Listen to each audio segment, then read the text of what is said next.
A few days, several days in fact, after Jesus had raised Lazarus from the grave,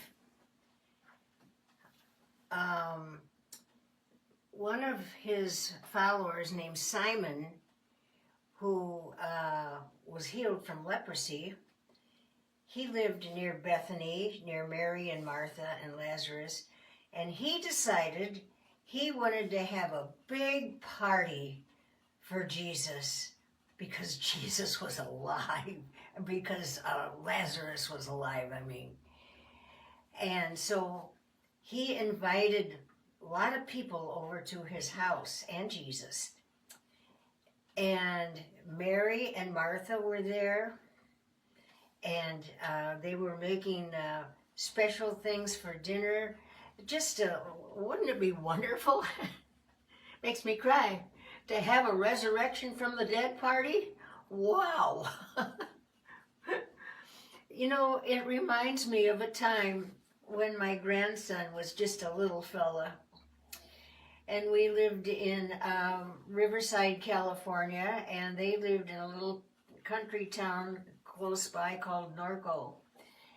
And between our two houses, there was a big country curve, and there was a hillside that went up from it. And on this hillside, it was a beautiful cemetery that was there.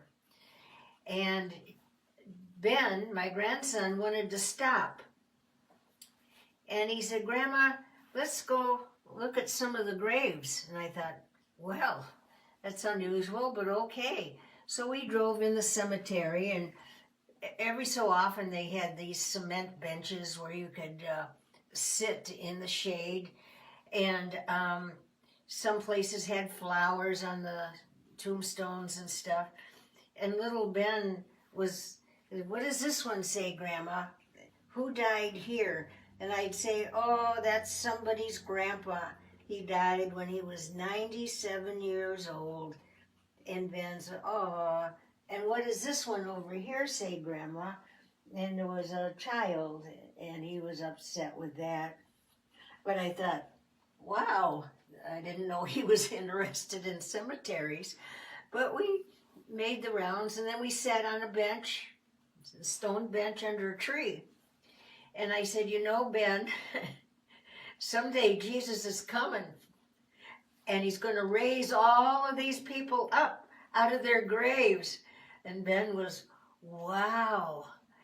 He said, "We need a party. Let's have a party when he comes." He said, "Let's go buy a whole bunch of string cheese, and we can pass them out to the people when Jesus comes." I said, "That's a wonderful idea, Ben." Out of a child's mind. Well, after Lazarus was raised from the dead,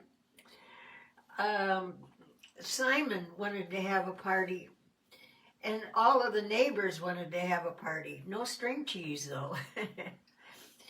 So everybody was getting the table set, and it's like a potluck. Everybody brought food. Celebration!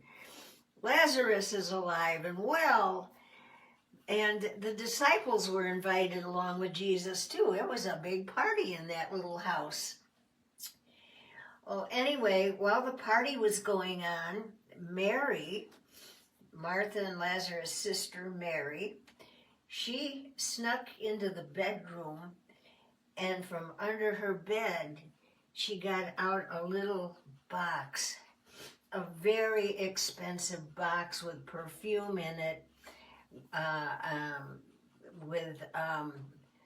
she had spent, well, she hadn't spent, well, yes, she did spend a lot of money. It says a year's wages. It was the most expensive perfume that she could buy anywhere. And she brought this expensive little perfume box in a pretty little case. She brought it out while Jesus was reclining on a couch, it says. And Mary said, "Would you allow me? I have a gift for you." And she started to anoint Jesus' feet with that expensive perfume. And then she started to anoint his face with it, and the people were aghast. They said, that we can smell, that's that special perfume that costs a lot of money. Mary, what have you done? And she said, I want to give him a love gift. So she was anointing his feet and his face with it. And Jesus stopped them, all the talking and the gossiping, and he said, you may not know this, but let her do it. She's anointing me for my burial. Wow, what? Here we are talking about a new kingdom, and everybody wants a new place in the kingdom and the new government, and now he's talking about let her anoint him with this for his burial? No, they just couldn't understand it. And guess who rose up and protested? He got up from the table and he said, this is not right. Mary, why did you spend all of that money on this? And she began to weep. And Jesus said, no, Judas, no.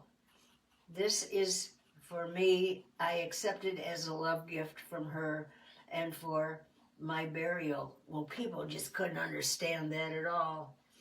Well, in a huff, Judas got up and he walked out. And he walked out to make plans. He made plans to turn Jesus over at some point.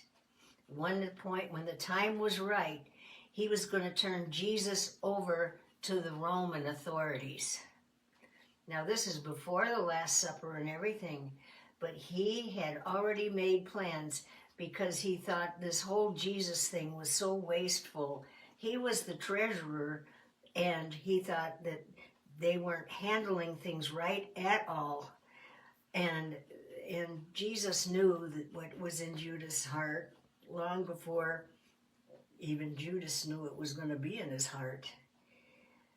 So this was a wonderful celebration of Lazarus' resurrection from the dead. But poor Mary got bawled out, and Jesus said, never mind him, let him go. But a wonderful time was had by all. And I'll be back with another story.